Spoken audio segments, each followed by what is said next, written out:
I want to ask you, one of the things I've always found fascinating is like when after series ends and you get like the secret scouting reports. Like we saw this, right? And so we did this. Like the going back, Papelbon picking off Matt Holliday, the story, Todd Klaus and the advanced scouting reports. How much when you sit down after the celebrations are done and you go to the next series, how much more intensive are those things, or are they? I don't know. No, they're it's a lot different than a 3-game series in July. Your advanced scouts, they still exist regardless of what people think. It's not only video and information. There's a lot of eyes in September, and we do an outstanding job doing that. We send people everywhere, and they start picking up stuff from signs to tendencies, or the guy's moving at second base. Whenever they throw a breaking ball, he's moving to his left against lefties, or in this count he's gonna bounce if he throws a breaking ball, he's gonna bounce it. There was one that's when I was like, these guys, they do it right. I think it was Klaus or but actually David Howard, if I'm not mistaken. Mm-hmm. We had our advanced meeting for the Angels in 2007, and we're going over guys, this and that, and he pulls David aside. He's like, on a 3-2 count with men in scoring position, you're gonna get a breaking ball or something like that. And I think it was the first game or second game, I don't remember. David got a 3-2 breaking ball, hit out of the ballpark, and I was like, yeah, we're ahead of the game. I can tell you things that happened in 18 that and it's not even scouts. I think the biggest swing that year was JD against J Hat, right? First inning, 2-0 count. The night before, after our workout, I'm talking to JD. I said, JD, we got to make sure we don't swing at that first pitch, that pitch up in the zone. And he's like, I'm looking down. I'm like, what? He's like, yeah, I'm looking down. I'm not going to miss it. And 2-0, he threw a fastball down in zone, and he got it. And he said that he was, for 4 days in the cage, just visualizing that pitch, and he knew that pitch was going to come into play, and he wasn't going to miss it. He missed that pitch the whole season. He was going to be ready. And the reason was because that's where you do damage against J Hat. It's not about the fastball up. Fastball up, you're not going to catch up to it, so you better take it. But if he gets me a fastball down, I'm gonna demolish it, and he did. And we went up 3-0, and then after that, we took off. Right, things that happened in that game, in the big game against New York at Yankee Stadium. When we scored those runs, I don't think we hit too many homers that day. We hit a lot of singles, a lot of doubles, and there was a lot of information from Severino that we had just watching, and we took advantage of that. There's a lot of stuff that comes into play, especially when you play teams 19 times a season and you play them in the playoffs. You take advantage of everything that you have, and whatever you can get from other people. I'm talking about advanced scouting here, because at the end, it is what it is. Last year, I thought that game was like the most uncomfortable game ever, that wildcard game. One game against a team that you just play 19 times, and we kicked their excuse me. We beat them 9 times in a row. Time out. Let me get some water. Yeah, no worries. Sorry about that. That's all right. No worries. So we beat them, like 9 out of 10 times early on, and then they beat us, and they swept us the last series of the season, and they scored like 9 against Nate, right? And I'm like, what are we gonna do? We just play them, we know them. There's no secrets. It's only one game. Here is like whatever we can find for against Cole, or whatever we can adjust with Nate. It's only 4 innings, 5 innings, so. Xander hits a homer, Nate pitches well, the ball goes off the wall, we get a great relay, and then we won the game. But that was the most uncomfortable game of all of them. That was the tough one. Yeah, because there's no secrets, right? There's no secrets, It's like it is what it is. The next one, it's 3 out of 5, and they play well, but it's different. Like scouting comes into play, and obviously at the end the players they execute, and you do what you do. But it's fun. I think, especially the way we go about it. Like there's no rules, man. There's no like, this guy's down or this guy's not going to pitch. It's like spikes on and let's go. Yeah. So when you say like it's fun, like when you kind of have your back up against the wall and you kind of have to start, really start flexing the managerial brain.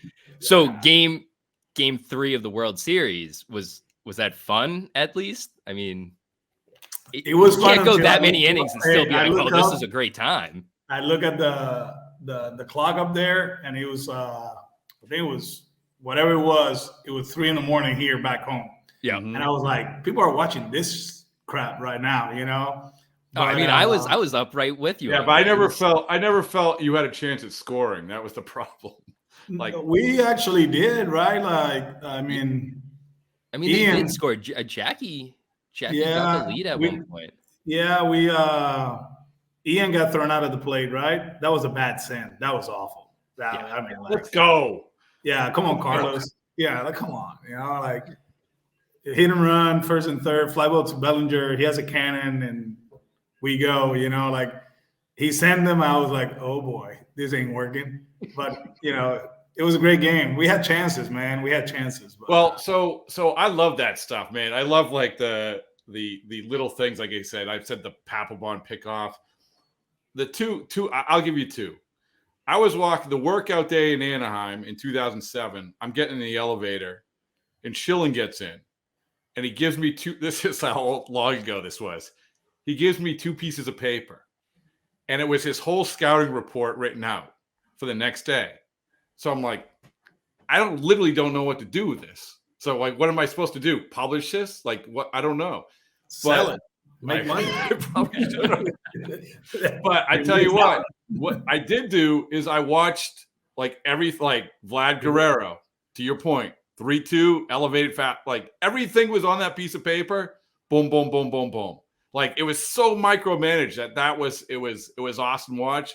The other one, you weren't on the team, 2013, David Ortiz grand slam. The changeup, right? 2-0 changeup. Yep. Yeah, they had the changeup. Yeah, 2-0 changeup. Yeah. They had the changeup. They knew they. He was tipping. He was tipping, but they had it. But that's the point. That's my point. Is that it all leads to that one moment, and there was no better one moment than that. That was huge right there. I mean that. I haven't asked David if unless some guys like it or some guys don't. I mean, no, he'll say he'll say he. I mean, it's amazing. Nobody likes tippers. They don't. Nobody likes tippers. Until they find a tipper. But so and then you get into these games, and so like Coop had mentioned the long game, and there's a lot of stuff that goes on. I remember I asked you this the spring training after in 2019 when you switched JD for when Machado was up, right? And I was like, you just reinvented baseball. The great game of baseball has just been reinvented. Every time now that a pull hitter is going to get up, they're going to do this. Nobody has done it. Nobody has done it yet. No. So, but you were in the World Series. So what I'm talking about is Machado got up. He was a pull hitter, so you basically would move Jackie over there, if I'm remembering this right? Yeah. To left. And like something that clearly hadn't been done. But is that the type of thing, like when we talk about micromanaging the World Series and thinking outside the box and having that fun, like that must have been along those lines? It just happened out there. It wasn't something that we planned. It wasn't a script. I think I went out there to see Nunez probably. He was rolling around or something, dying for the 5th time in 5 days, And then I look, I was like, oh, we got JD back here. And then we start doing it. And it's something that it happens, There was one that we really liked. So we pinch ran Ian in game 3, right? No, he didn't play that game. Yeah, he played that game because he slipped. Mm-hmm. I think it was game 4. One of the games he pinch runs, and there's a throw over, and it's a close play at first. Brock is hitting, and close play at first, and they challenged. The Dodgers did. We had no signs. We had no play, and Feblis looked at me right away, and I went hit and run. I just went like this, hit and run, and like, hey. After the whole challenge, the first pitch is going to be a hit and run. First pitch, Ian takes off, Brock hits a base hit, and it was like, okay, cool. You know, like stuff like that happens, man. But it's a testament of the people that you have around. You know, like Renicky, he just looking around and see what you can find. Carlos to be locked in, Ramon on the bench at that point locked in, and there's a lot of stuff that happens early on during the day that you like. If this comes up, we're gonna take advantage of it.